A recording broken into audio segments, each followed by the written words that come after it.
Muchas gracias. Bueno, mi nombre es Adriel Torres. Hemos empezado a educar en el hogar desde el 2009, mi esposa y yo, y ha sido toda una aventura, todo un proceso en el que Dios nos ha transformado nuestra familia, nos ha llevado de un pensamiento a otro, ha renovado nuestra mente. Quiero confesarles que yo era un detractor de la educación en el hogar. Yo estaba en contra de este concepto, en parte porque a mí me fue bien, como se dice, en la escuela. Tenía buenas calificaciones, me encantaba la escuela, los maestros, tuve amistad con ellos, muy cercanos en algunos casos. Y para mí la escuela era como moverme como pez en el agua. Y cuando yo escuchaba de educar en el hogar, dije, bueno, pues, ¿qué de malo tiene la escuela? Es maravillosa. Pero Dios bastó con darme hijos y meterlos a la escuela y empezar a ver todo lo que estaba sucediendo con ellos y a traerme a la memoria las cosas que yo mismo había vivido en la escuela. Y Dios empezó a cambiar mi mente y a transformar mi pensamiento y a llevarme poco a poco a entender que la voluntad de Dios para nuestros hijos precisamente es que nosotros como padres discipulemos a nuestros hijos. Y puedo afirmar que no hay manera de discipular a nuestros hijos realmente como Dios nos pide que lo hagamos, como en Deuteronomio 6 nos menciona que cuando nos levantemos, cuando andemos en el camino, cuando estemos sentados en la casa, cuando nos acostemos, esa intensidad de discipular a nuestros hijos no es posible si nosotros no los tenemos en nuestro hogar.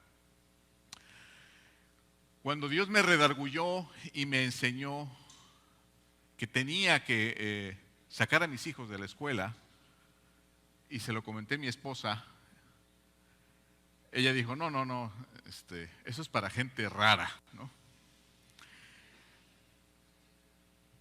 Y como yo sabía que yo no podía convencerla con argumentos míos, lo único que hice fue orar a Dios y decirle, Señor, ya has puesto esa convicción en mí, ahora háblale a mi esposa y muéstrale tu voluntad. Y así fue. Empezaron a suceder situaciones en las que ella empezó a entender la necesidad de educarlos en casa. Y gloria a Dios, ella un buen día me dijo, ¿sabes qué? Vamos a educar en el hogar. Y se puso a investigar en internet y encontró que había una revista que se llamaba El Hogar Educador, la pidió, la recibimos. En la revista había un comercial, un anuncio de que iba a haber una conferencia en Saltillo en unas semanas y dijimos, ahí vamos a conocer la verdad de la educación en el hogar. Porque bueno, teóricamente es muy bonito, todo encaja, parece que tiene muchos beneficios, pero solamente si conocemos y vemos a las familias y hablamos con los niños y los jóvenes, vamos a ver la verdad. Como dicen en Oaxaca, vamos a saber de qué lado masca la iguana, ¿no? Nos alistamos. Nosotros en ese momento vivíamos en el Estado de México, en Naucalpan, y para Saltillo. Cuando llegamos, dos cosas nos impresionaron. Una, la cantidad de personas que estaban en ese lugar. Alrededor de unas 1,500, 2,000 personas en ese salón, y nosotros nos quedamos impactados y dijimos, bueno, toda esta gente educa en el hogar, no las conocíamos, ¿dónde estaban? Y lo segundo, más importante, fue ver a los muchachos alrededor de 20, 25 años sirviendo en la conferencia, recibiendo a la gente con elocuencia, con sus miradas claras, sus rostros limpios. Y ustedes saben a lo que me refiero. No es que estuvieran bañados, ¿verdad? Sino que su expresión era pura, era limpia. Y yo me impacté con esos muchachos y dije, wow. Le dije a mi esposa, no hay marcha atrás. No hay marcha atrás. Ni siquiera tengo que platicar con ellos, ni siquiera tengo que conversar con sus padres. Yo quiero que mis hijos sean como esos jóvenes. Y a partir de entonces fue que empezó este proceso que Dios ha hecho en nuestros hijos y en nuestra familia. Ha sido un cambio radical. Y de llevarme a ser un detractor y crítico de la educación en casa, me ha llevado a ser un defensor, promotor y ahora director del Ministerio del Hogar Educador, que fundó Mike Richardson en 1996 y que ha bendecido a tantas familias durante todos estos años. Poco a poco Dios nos ha ido empujando cada vez más lejos. He sido nombrado últimamente en parte de la mesa de consejo del Global Homeschool Exchange, que es una organización internacional y que va a tener una conferencia en Europa el próximo año. Y cada vez Dios nos lleva a más y más y más. Quisiera compartirles este tema, la educación en el hogar como un derecho fundamental. A mí me parece bien importante porque muchas veces pensamos que los educadores en el hogar estamos haciendo algo indebido, ¿verdad? Que nos estamos escondiendo o que estamos haciendo algo que es ilegal o que no debe ser, ¿no? Pero quiero decirles que el reino de Dios ya está entre nosotros. Amén. El reino de Dios no es algo que va a venir en algún futuro, se va a establecer en algún futuro, que va a comenzar en algún momento. Jesucristo mismo nos ha dicho que el reino de Dios ya está entre nosotros. Y comenzó hace más de 2000 años, cuando Jesucristo murió y resucitó, ascendió al Padre, y el Padre le dio en su mano toda potestad, todo poder, sobre todo reino. Gloria a Dios. Amén. Y ese reino se ha ido extendiendo, ¿verdad? Ha comenzado, como dice el Señor, como una pequeña semilla que irá creciendo hasta convertirse en un gran árbol. Como esa levadura que está ahí en la masa y que va a afectar a todo el mundo. Ese es el proceso que está en este momento llevándose a cabo.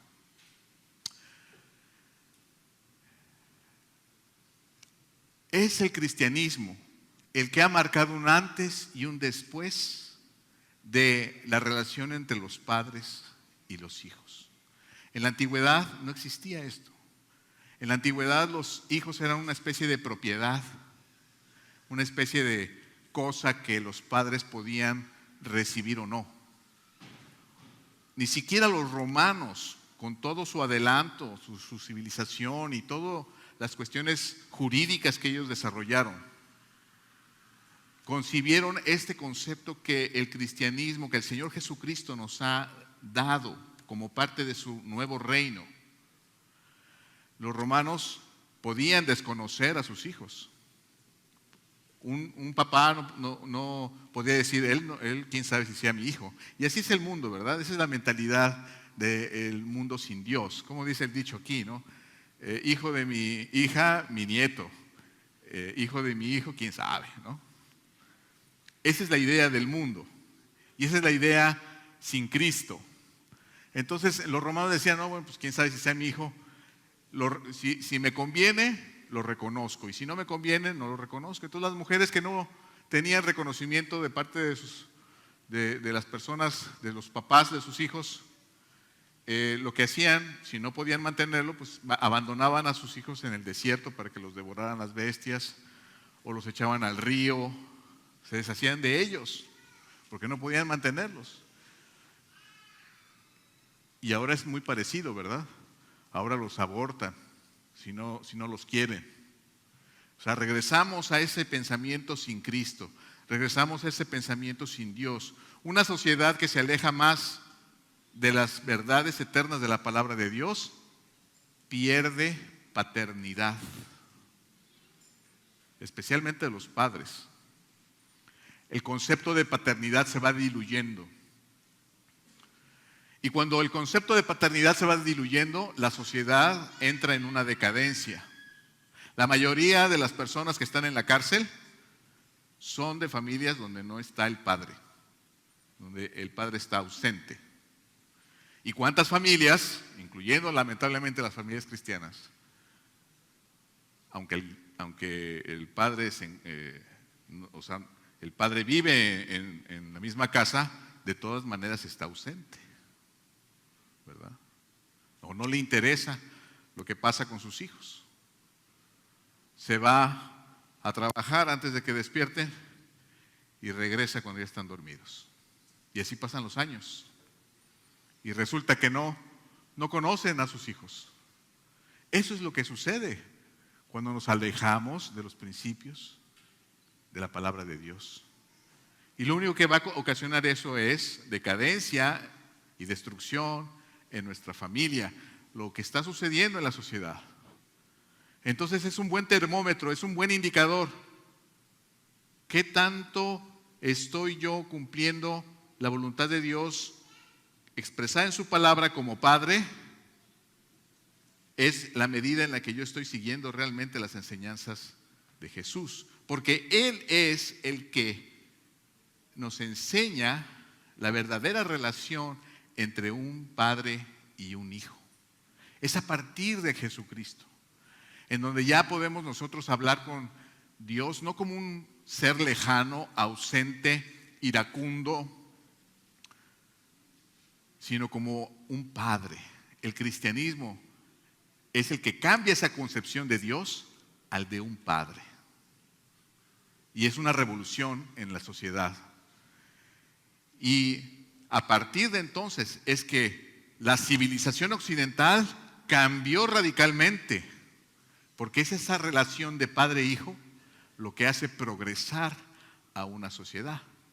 Porque si un padre procura el bienestar de sus hijos, cuando sus hijos salgan de su casa, estarán en un nivel superior que el nivel que el padre comenzó, ¿verdad?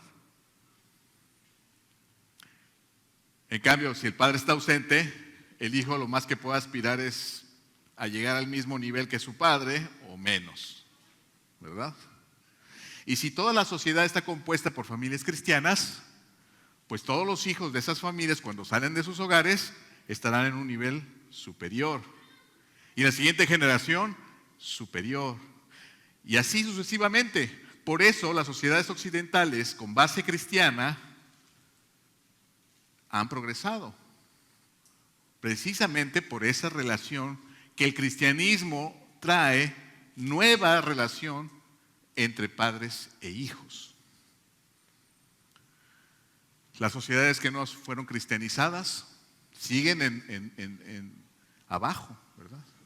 Porque los hijos no progresan, los hijos no siguen adelante. Entonces eso es importante entender que Cristo estableció ese principio de relación entre hijos y padres. Por eso quiero regresar a este punto del derecho fundamental. Empezando por, ¿qué es un derecho fundamental? Un derecho fundamental es un derecho inherente e inalienable de una persona por la dignidad intrínseca del ser humano. Esto lo trae el cristianismo como una novedad, ¿sí? Es decir, ¿qué significa esto de inherente.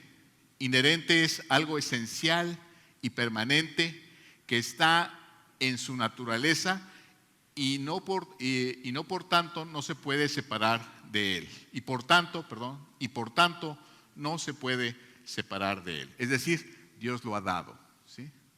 Es inherente. Inalienable, que no se puede depositar o traspasar a otros. Ahorita está muy de moda el tema de los extraterrestres, ¿verdad? De los aliens. Aliens en latín significa otro. Entonces algo inalienable es algo que no se puede traspasar a otro, que no se puede poner en otro. No se puede, nadie lo puede quitar. Y es algo intrínseco, es decir, que es característico de algo o de alguien. Es una dignidad intrínseca por ser hecho a imagen y semejanza de Dios. Esto de los derechos fundamentales es herencia del cristianismo, porque se ve al hombre con un valor intrínseco por haber sido hecho a la imagen y semejanza de Dios. La identificación que hace el Padre con el Señor Jesucristo y el Señor Jesucristo con el Padre y yo somos uno mismo, dice el Señor, ¿verdad? Es exactamente el concepto que deriva el derecho fundamental. El ser humano es digno de manera intrínseca porque está hecho a imagen y semejanza de Dios. No es una cosa, no es un animal.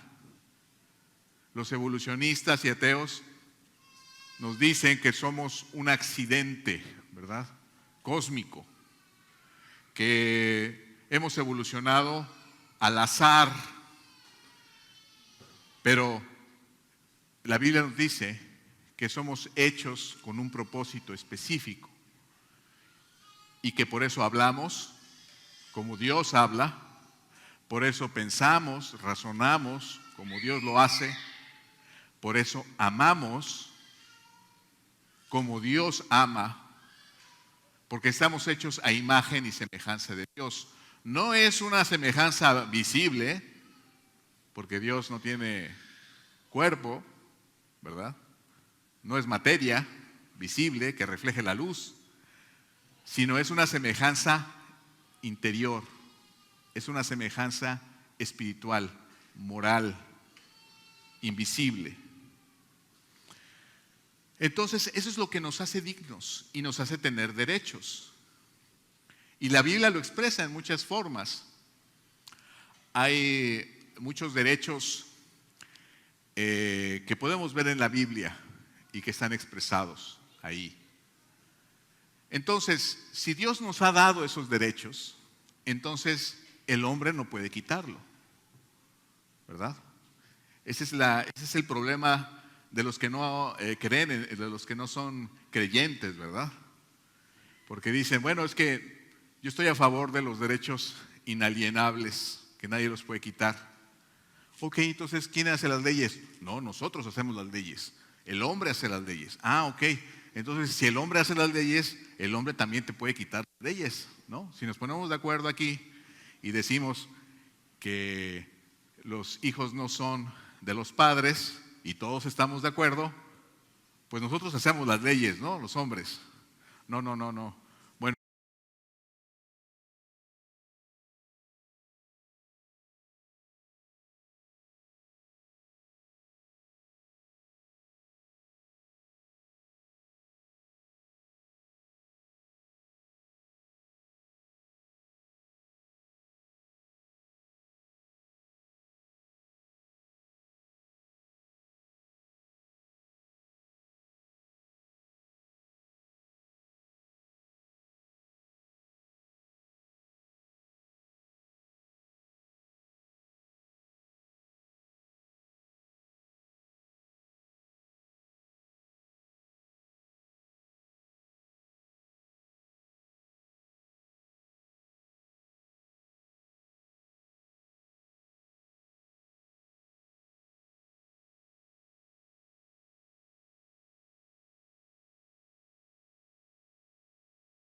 vida por nosotros para regular estos derechos. ¿Y por qué los regula? Porque a veces los derechos fundamentales se contraponen, ¿verdad?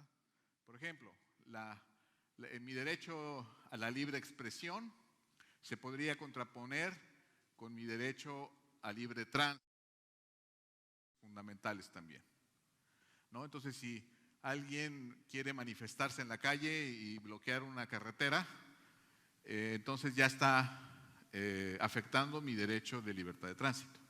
Es algo muy común aquí en México, ¿verdad? Entonces, como se contraponen esos dos derechos, el Estado tiene la facultad de decir, bueno, voy a regularlo, ¿sí? Tú te puedes manifestar, pero no puedes bloquear una calle, ¿no? Tienes derecho a la libertad de expresión, pero no puedes afectar el derecho de libre tránsito de otras personas. Entonces hace leyes y reglamentos para regular esos derechos. Entonces debemos aceptar esto, que tiene esa facultad de regularlo, pero el derecho fundamental no se puede quitar.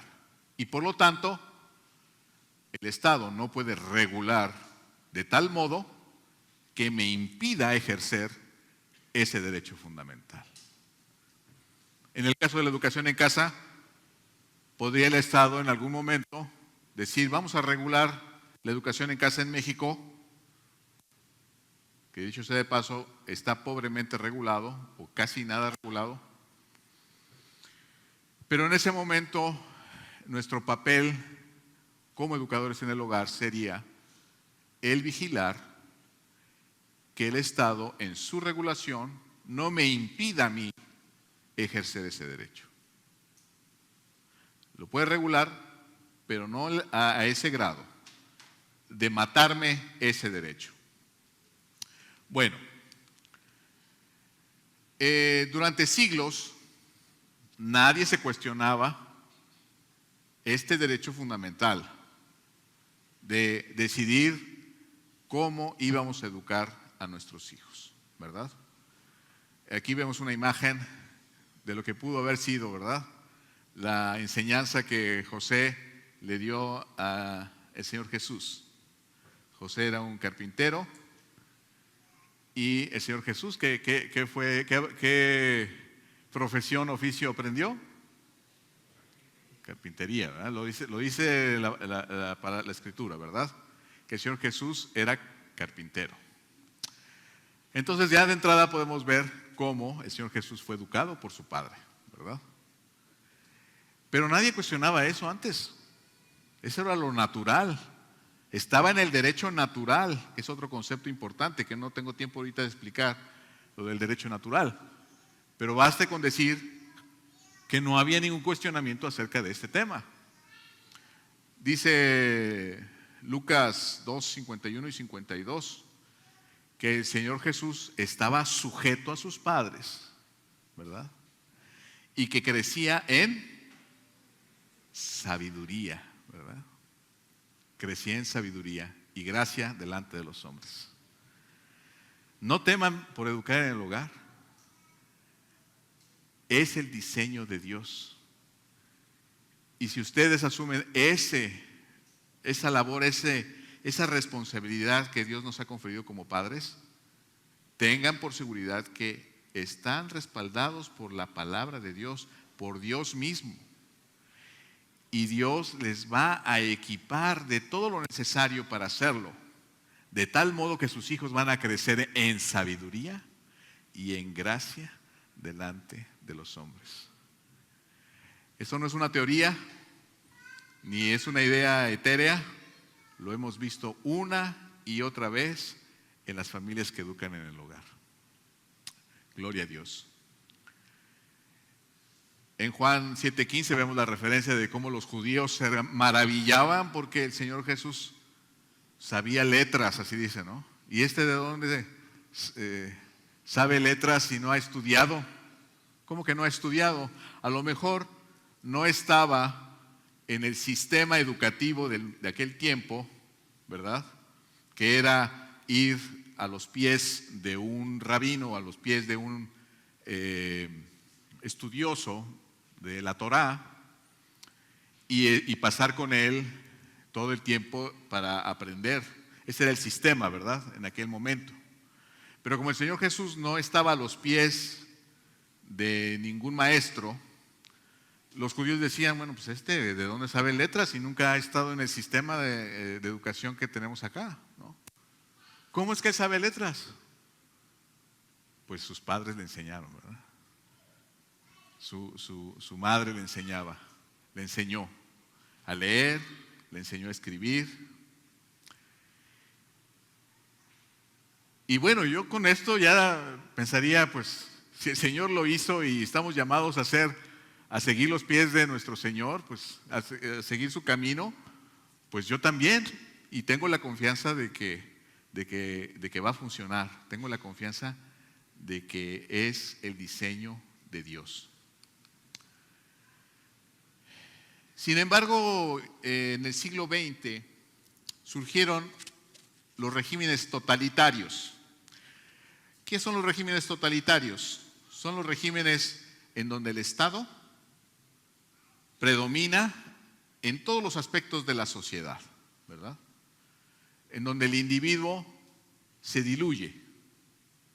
El Estado crece de tal modo que él es el proveedor, él es el curador, el médico, él es el patrón que da empleo, él es el que hace las leyes, el que las ejecuta, el que las juzga.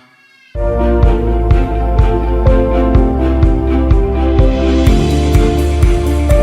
tienes la mejor parte, tú tienes a Dios.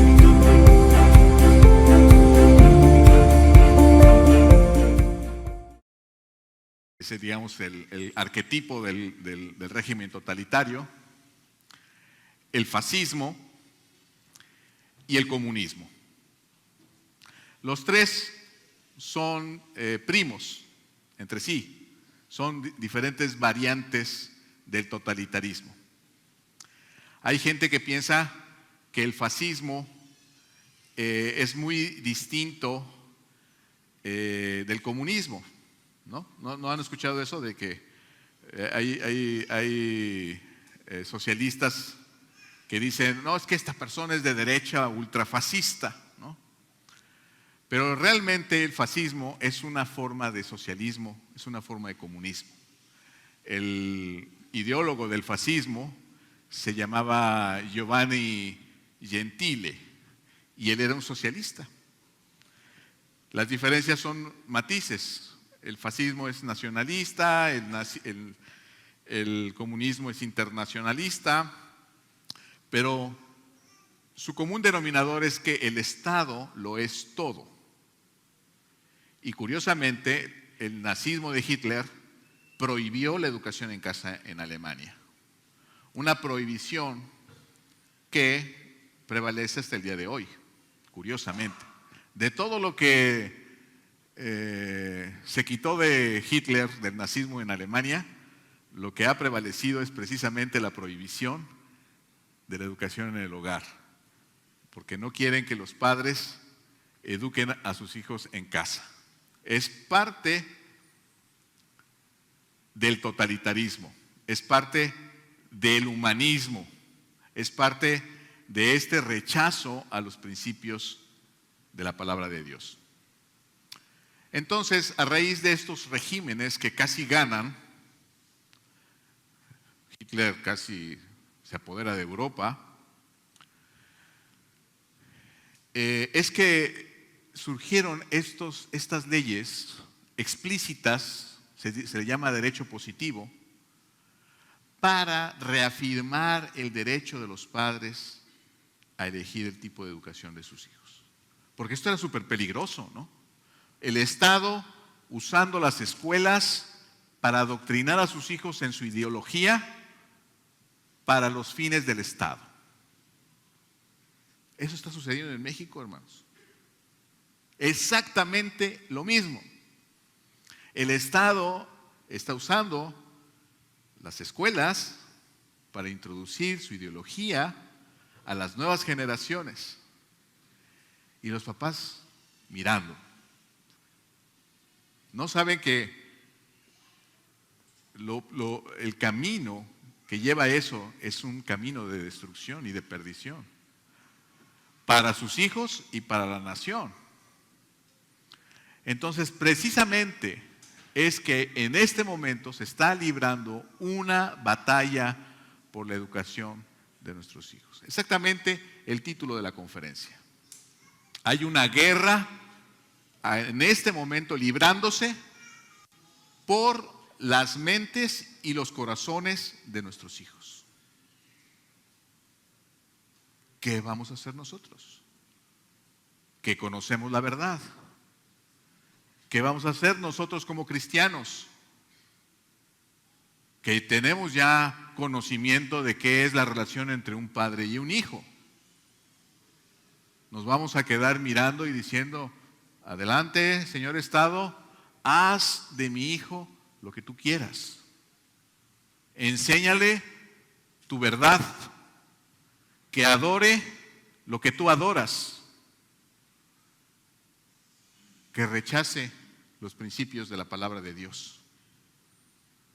Si nosotros no nos damos cuenta de la gravedad de lo que está sucediendo en este momento, hermanos, estamos siendo indolentes. Necesitamos entender que esto no es nuevo. Esto ya se dio en el pasado, con consecuencias catastróficas. Y estamos en el momento indicado para tomar otro camino. El camino que nos enseña nuestro Señor, el camino a la verdad y salvar las almas de nuestros hijos. Sabemos que es Dios el que salva, pero nosotros vamos a ser artífices de eso, o vamos a ser instrumentos de Dios para eso, o vamos a ser obstáculo. ¿Verdad? Decía Spurgeon, si no estás activo en la obra de Dios, entonces estás activo en la obra del diablo. No hay intermedio. El Señor Jesús decía, el que no recoge, desparrama. ¿Qué vamos a hacer en esta situación actual? ¿De qué lado vamos a estar en esta batalla? Porque el enemigo tiene un plan, el enemigo tiene una agenda bien específica. ¿Cuál es nuestra agenda para la vida de nuestros hijos? ¿Realmente tenemos la agenda de Dios para ellos? El Señor ha sido muy claro en su palabra. Y Él volverá el corazón de los padres primero hacia los hijos, y el corazón de los hijos en consecuencia al corazón de los padres. No vaya a ser que hiera la tierra con maldición. Esa es la consecuencia cuando no volvemos nuestros corazones a nuestros hijos. Eso ha sucedido. Esto nada más es una anécdota para decirles que este es Benito Mussolini, el representante del fascismo en el siglo XX. ¿Qué decía él? Todo en el Estado, nada fuera del Estado, nada contra el Estado. El Estado se convierte en un Dios, Él es tu proveedor, Él es tu sanador. ¿No le suena? Él se encarga de tu vejez, Él se encarga de tu salud, Él se encarga de todo. Pero yo les digo, el Estado es tu Señor, todo te faltará. Benito Mussolini. Entonces, cuando viene este problema de los estados totalitarios y la amenaza que esto representa, los países dijeron, bueno, tenemos que, entre otras cosas, hicieron muchas leyes para reafirmar los derechos humanos, pero incluyeron el derecho fundamental que tenemos los padres para educar a nuestros hijos. La Declaración Universal de los Derechos Humanos, firmada por 58 países, cosa inédita, jamás un tratado internacional ha vuelto a ser firmado con tantos países, por tantos países, estamos en un momento bien interesante del derecho internacional. Ya no es posible poner de acuerdo a tantos países como fue después de la Segunda Guerra Mundial. Y en el artículo 26, párrafo 3, dice: los padres tendrán el derecho preferente a escoger el tipo de educación que habrá de darse a sus hijos. No estamos haciendo algo que no nos corresponde, no estamos haciendo algo por abajo del agua, ni a escondidas, ni algo ilegal, ni en contra de las leyes. Esto es simplemente la expresión escrita de lo que durante siglos fue un derecho natural, no escrito, ¿verdad? Que si yo tenía a mi hijo, pues yo lo educaba conforme a lo que yo creía. Entonces, los países, a raíz de este peligro de los estados totalitarios que casi ganan, fue que formularon este artículo como derecho positivo, derecho internacional, y que después fue recogido por numerosos tratados internacionales. El Pacto Internacional de Derechos Económicos y Sociales y Culturales de 1966, la Convención contra la Discriminación en la Educación del 60, Convención Americana sobre Derechos Humanos del 69, el Protocolo de San Salvador, que es bien importante, del 88, Convención de las Naciones Unidas sobre los Derechos del Niño en el 89, la Carta Africana sobre Derechos y el Bienestar del Niño, 1990, la Carta Europea de Derechos Fundamentales del 2000. Todos estos tratados reafirman el derecho preferente de los padres a educar a nuestros propios hijos. Es un arsenal, es un arsenal de derecho internacional a favor de este principio. Esto es lo que el reino de Dios nos ha legado y que se ha consolidado en este derecho internacional. A veces nosotros tenemos miedo del derecho internacional y de los organismos internacionales y decimos, no, es que la ONU es la bestia, ¿no? Pero, ¿quién reina este mundo, hermanos? No es Satanás, es Cristo. Y Él ha ido avanzando su reino poco a poco.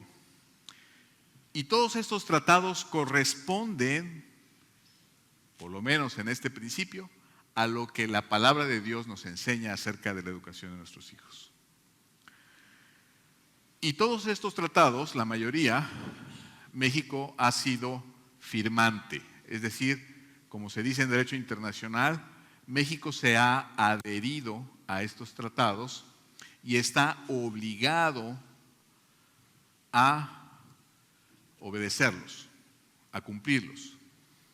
Hay un principio de derecho internacional que se llama pacta sunt servanda, esto está en latín, que significa los tratados deben ser cumplidos. Entonces ya, en principio, México está obligado por este principio a obedecer estos tratados. Aquí es otro punto en donde los no creyentes cascabielean porque al decir que los tratados deben ser cumplidos como norma, esto significa que existe una moral superior, ¿verdad? Existe algo por encima de la soberanía de los estados que los obliga a obedecer. ¿Y qué es ese algo si no es la ley de Dios? ¿Qué es ese algo si no es Dios mismo? Entonces los no creyentes dicen, no, bueno, no, lo que pasa es que sí, debemos cumplirlos, pero porque estamos de acuerdo en cumplirlos, ¿no? Bueno, y si no nos pusiéramos de acuerdo, ¿no los cumpliríamos? Es un principio de derecho internacional. Hay una moral, hay una ley superior que sabemos que es la del Creador y que está por encima de todos los estados, de todas las soberanías. La Constitución mexicana, en el artículo 1, dice: en los Estados Unidos mexicanos todas las personas gozarán de los derechos humanos reconocidos en esta Constitución y los tratados internacionales de los que el Estado mexicano sea parte, así como de las garantías para su protección, cuyo ejercicio no podrá restringirse ni suspenderse, salvo en los casos y bajo las condiciones que esta Constitución establece, ¿no? Entonces, ahí dice claramente que los mexicanos tenemos los derechos humanos que son reconocidos en los tratados internacionales, ¿no? Esto fue una reforma a la Constitución del 2010, porque antes se decía que la Constitución era la ley suprema y que debajo de la Constitución estaban los tratados internacionales. Entonces, si los tratados internacionales decían una cosa contraria a la Constitución, casi como el libro sagrado, entonces lo que prevalecía era la Constitución. En el 2010, ¿qué creen? El Estado mexicano reconoce que los tratados internacionales están en la misma categoría que el texto constitucional. Tienen la misma fuerza vinculante, así se dice, la misma fuerza obligatoria para el Estado mexicano. También en el artículo, aquí me faltará un 33, debe decir, artículo 133. Las normas relativas a los derechos humanos se interpretarán de conformidad con esta Constitución y con los tratados internacionales de la manera, aquí debe decir, de la materia, favoreciendo en todo tiempo a las personas la protección más amplia. Subrayamos esto de la protección más amplia, ¿sí? En términos de derechos humanos, si hay alguna duda, porque ahí podría alguien decir, lo que pasa es que ahí dice que tenemos el derecho a elegir el tipo de educación, pero no dice específicamente a educar en casa. Bueno, la interpretación más amplia que tiene eso está respaldado por el artículo 133, aquí me faltó un 33. Y más adelante dice, bueno, aquí sí lo puse, es el mismo artículo, nada más que no cabía todo el texto en una sola pantalla. Dice, esta Constitución, las leyes del Congreso de la Unión que emanen de ella y todos los tratados que estén de acuerdo con la misma, celebrados y que se celebren por el Presidente de la República con aprobación del Senado, serán ley suprema de toda la Unión.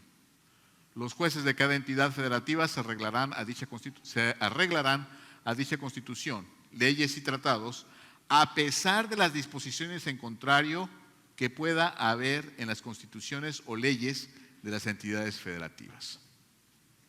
Bueno, esto lo incluí para que vean que, de acuerdo a la Constitución, los tratados internacionales son también considerados ahora ley suprema. Antes no era así, ahora sí es, gloria a Dios. El reino de Dios sigue avanzando. Entonces podemos decir que la educación en el hogar es el ejercicio del derecho fundamental de los padres, elegir el tipo de educación de sus hijos, y que está amparada por la Constitución mexicana y los tratados internacionales. Entonces, hermanos, no debemos tener miedo. Hacemos lo que Dios nos manda y hacemos conforme a las leyes mexicanas. No está regulado en el sentido o reglamentado en el sentido de que, bueno, los que están educando en el hogar se van a registrar aquí o en otros países, o que van a tener un examen en tal institución. Ese tipo de reglamentación no existe. Pero el marco jurídico general de nuestro país armoniza con este derecho fundamental. También podemos hablar de leyes secundarias como la Ley General de Educación, que provee formas de certificación para otros procesos educativos, así le llama el concepto, y ahí es donde estamos nosotros. También hay jurisprudencia de la Suprema Corte de Justicia que se apoya en el Protocolo de San Salvador, que reafirma el derecho de los padres a educar a sus hijos. Así que todo nuestro marco jurídico nos respalda y debemos tener esa confianza. Y no debemos tener temor de si estoy preparado o no estoy preparado. Se han hecho estudios muy serios acerca de que no hay diferencia entre los resultados académicos de los educados en el hogar y la preparación de sus padres. ¿Cuántas veces nos han hablado profesionales de la educación que deciden educar en casa y nos dicen: Sabdiel, no sé qué hacer con mis hijos, yo sé que yo estudié esto, pero no sé, tengo pavor? ¿Por qué? Porque no se trata de preparación académica, se trata de una relación entre el Padre y el Hijo, lo que Cristo nos ha enseñado. Allí está la clave. Allí está la clave. ¿Por qué la educación en casa funciona? Porque la clave está en la relación entre el maestro y el alumno.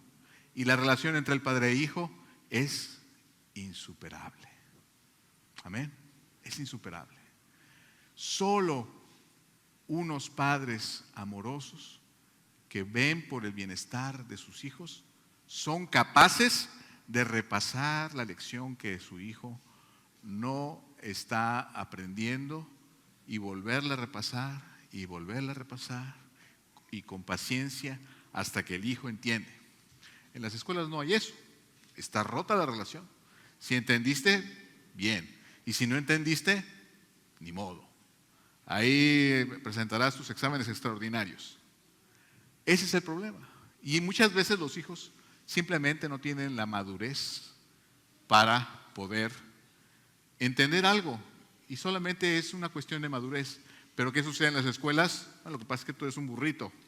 Y tú eres un genio. Esa división, ¿verdad? Esa estigmatización. Pero no es natural. Lo natural es que todos somos distintos, todos tenemos ritmos de aprendizaje diferentes. Pero ¿cuál es la solución que provee Dios? Unos padres amorosos que se dedican, se vierten a sus hijos para sacarlos adelante, sin importar los obstáculos. Siempre me gusta mencionar esta anécdota de una mamá, y es increíble porque hasta donde yo sé no era una mamá creyente, que tenía 2 gemelitas de 9 años que habían tenido problemas al nacer, problemas de oxigenación, y pues no tenía la misma capacidad de aprendizaje. Y cursaban el 2º año de primaria y no sabían leer, no sabían escribir.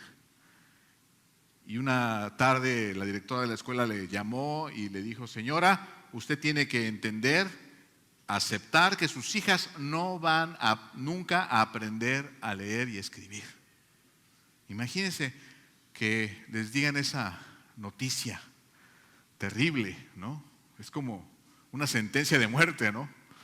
Jamás mis hijos van a aprender a leer y escribir. Ella no se dio por vencida, sin conocer la educación en casa, sin ser creyente, fue a la escuela, sacó a sus hijas y las empezó a enseñar ella misma.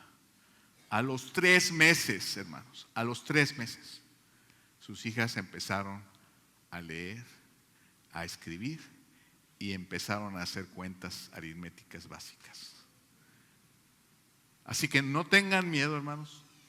Dios les ha dado lo necesario para educar a sus propios hijos, especialmente con la cualidad insustituible del amor.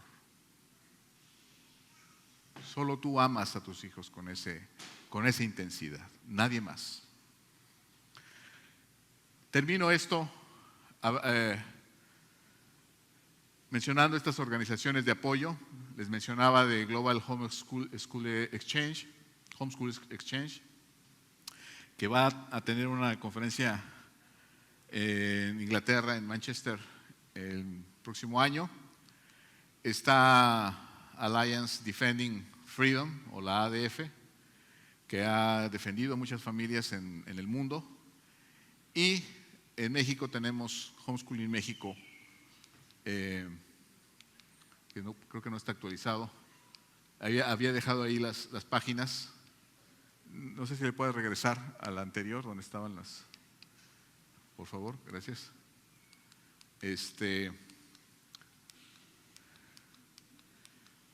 La primera es ghexglobal.world, es un nuevo dominio que han hecho. Aquí había puesto las páginas, pero bueno.